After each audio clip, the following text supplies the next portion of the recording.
चीन के खिलाफ मोदी का साल का सबसे नया प्रहार। चीन को उसी की भाषा में भारत ने फिर ठोक डाला। चीन की छाती पर पहली बार ले लिया ऐसा फैसला जो चीन सोच भी नहीं सकता था, वो भारत ने कर डाला। दोस्तों, मोदी सरकार के कार्यकाल में भारत की सेनाओं ने अपने काम करने का तरीका ही पूरी तरह से बदल दिया है। अब जैसा दुश्मन वैसा ही प्रहार। चीन एक कुटिल देश है और उसे भारत जानता है कि चीन को कुटिलता के साथ ही मात दी जा सकती है। चीन अगर कुठाराघात करता है तो फिर भारत को भी ऐसा ही करना चाहिए।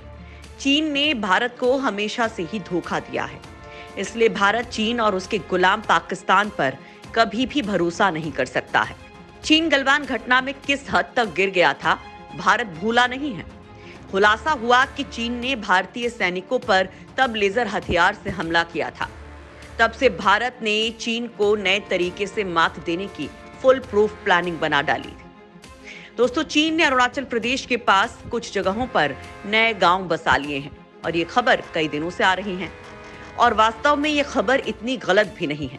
चीन ने सीमा पर विवादित जगहों पर गांव बसा लिए हैं और भारत इसको लेकर काफी समय से सोच भी रहा था और अब भारत ने चीन को उसी की भाषा में मात देने का फैसला किया है। अब उसकी भाषा में किस तरह से, कैसे, क्या भारत भी चीन के पास गांव बसाने वाला है? तो जवाब है जी हाँ। और इस खबर ने चीन को चिंता में डाल दिया है। इसलिए जानते हैं भारत ने किस तरह से चीन को उसी के हथियार से हैरान कर दिया है। चीन के खिलाफ भारत का सबसे नया हथियार। चीन के खिलाफ हथियार वाइब्रेंट विलेज प्रोग्राम। दोस्तों, सीमा पर चीन पर लगाम लगाने के लिए भारत ने अपनी नई तैयारियों पर काम शुरू कर दिया है। पहले गलवान घाटी और फिर तवांग सेक्टर में चीन की नापाक हरकत पहले ही सामने आ चुकी है। ऐसे में भारत ने चीन से सटे 5 राज्यों में नए गांव बसाने के लिए वाइब्रेंट विलेज प्रोग्राम शुरू करने जा रहा है। जी हाँ, जिस तरह से चीन सीमा पर गांव बसाने लोगों को लेकर आया, मकान बनाए, उसी तर्ज पर भारत भी काम करने वाला है। इस संबंध में केंद्रीय सूचना एवं प्रसारण मंत्री अनुराग ठाकुर ने ऐलान करते हुए कहा है कि मोदी सरकार की इस महत्वपूर्ण योजना से देश के 5 राज्यों के 2,962 गांवों का विकास किया जाएगा और इस योजना के तहत 4,800 करोड़ रुपए खर्च किए जाएंगे। यानी चीन जहां कुछ ही गांवों को सीमा पर बसाकर खुश हो रहा था, वहां पर भारत लगभग 3,000 गांव बसाने वाला है और इस काम को अपने अंडर लिया है सीमा पर चीन की मौत बन चुकी आईटीबीपी और भारतीय सेना ने। दरअसल भारत का प्लान ये है कि भारत का 4 राज्यों और एक केंद्र शासित प्रदेश यानी कि लद्दाख, हिमाचल प्रदेश, उत्तराखंड, सिक्किम और अरुणाचल प्रदेश में भारत सरकार भारत चीन सीमा से सटे सीमावर्ती इलाकों में गांव बसाए। अब ये गांव कैसे भारत के लिए फायदेमंद रहेंगे? एक तो चीन पर दबाव बनेगा, भारत उसी की तर्ज पर हजारों गांव बसाने जा रहा है, और दूसरा बड़ा फायदा ये कि जब भी चीन भारत का युद्ध हुआ तो यहाँ के लोग सीधे तौर पर भारतीय सेना की मदद कर पाएंगे।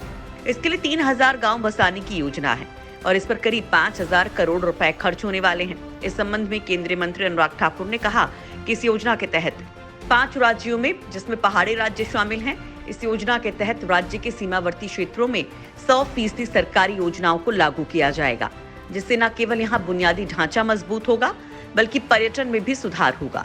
शिक्षा और सड़क सुविधा भी इसमें शामिल है।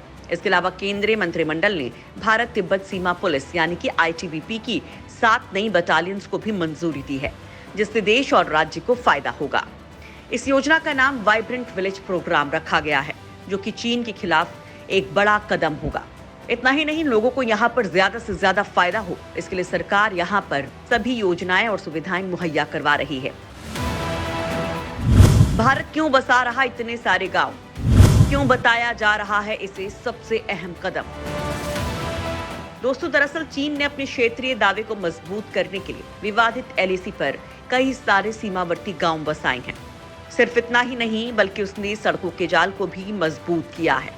भारत में हिमालय की सीमा पर चीन की मौजूदगी किसी से छिपी नहीं है। ऐसे में इस प्रोग्राम की घोषणा एक महत्वपूर्ण कदम माना जा रहा है। चीन सक्रिय रूप से भारत से लगी सीमा पर निर्माण कार्य को अंजाम दे रहा है। ऐसे में वास्तविक नियंत्रण रेखा के पास स्थित गांवों में बुनियादी ढांचे को मजबूत करके इस मकसद को पूरा किया जाएगा। ये पलायन को रोकने का भी प्रयास करेगा। चीन ने हाल के सालों में भारत के साथ साथ भूटान और नेपाल के सीमावर्ती क्षेत्रों में मॉडल गांवों का विकास किया है। भारत के वाइब्रेंट विलेज प्रोग्राम को चीन के मॉडल गांवों की प्रतिक्रिया माना जा रहा है। आपको बता दें कि कुछ समय पहले चीन ने भूटान के रास्ते भारत में गांव बसाने की कोशिश की थी। चीन का इरादा है भूटान और नेपाल के रास्ते भारत को घेरने का। इसलिए नेपाल के गुमला जिले के बाद अब भूटान के डोकलाम एरिया में भी कब्जा कर लिया है। यहाँ पर सैटेलाइट इमेज से खुलासा हुआ है कि चीन ने यहाँ पर बाकायदा एक पुल बना लिया है, वहीं कई सारे मकान बना लिए हैं। भूटान इलाके में मौजूद इस गांव का नाम चीन ने पंगडा रखा है। चीन द्वारा कब्जा कर बनाया गया ये नया गांव डोकलाम से सिर्फ 9 किलोमीटर दूर भूटान के अमुचू घाटी में ही है। हालांकि चीन यहाँ पर एकदम से नहीं आया है, बल्कि इसको लेकर पहली सैटेलाइट इमेज तो साल 2019 में ही आ गई थी। तब चीन ने यहाँ पर गांव बसाना शुरू ही किया था, लेकिन तब भूटान इस मामले पर कोई एक्शन नहीं ले पाया था और ना ही उसने इस मामले में भारत से कोई बात की। लेकिन अब 2019 के बाद जब चीन ने इस एरिया को एक आबाद गांव के रूप में विकसित कर लिया है, जो भूटान के साथ साथ भारत के लिए भी खतरे की घंटी बन गया है। यही वो इलाका है जहां पर 5 साल पहले भारत और चीन आमने सामने आ गए थे। जहां पर ये गांव बसाया गया है वो एक घाटी में है जिसे अमुचू घाटी कहते हैं। वहां पर चीन गांव और लगातार रोड बनाने का काम कर रहा है। ये घाटी चीनी कब्जे वाली भूटान के सबसे बड़े इलाके से करीब 30 किलोमीटर दक्षिण में है।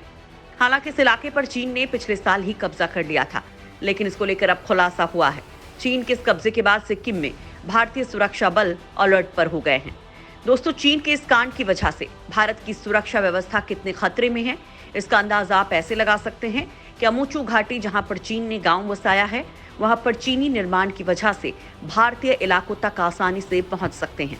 इतना ही नहीं, यहां से चीनी सेना भारत के बेहद संवेदनशील सिलीगुड़ी कॉरिडोर तक आसानी से पहुंच सकती है। सिलीगुड़ी कॉरिडोर ही पूर्वोत्तर राज्यों को बाकी देश से जोड़ता है। चीन यहां पर कब्जा करने के बाद डोकलाम में मौजूद झामपेरी रिज पर पहुंचने की कोशिश कर रहा है। यहां पर सैटेलाइट से प्राप्त नई तस्वीरों में ये पता भी चला है कि चीन ने अमुचू नदी के किनारे मौजूद दूसरा गांव भी लगभग तैयार कर लिया है, जबकि दक्षिण में मौजूद तीसरे गांव में निर्माण कार्य जारी है। यहां पर चीन ने ब्रिज भी बना लिया है।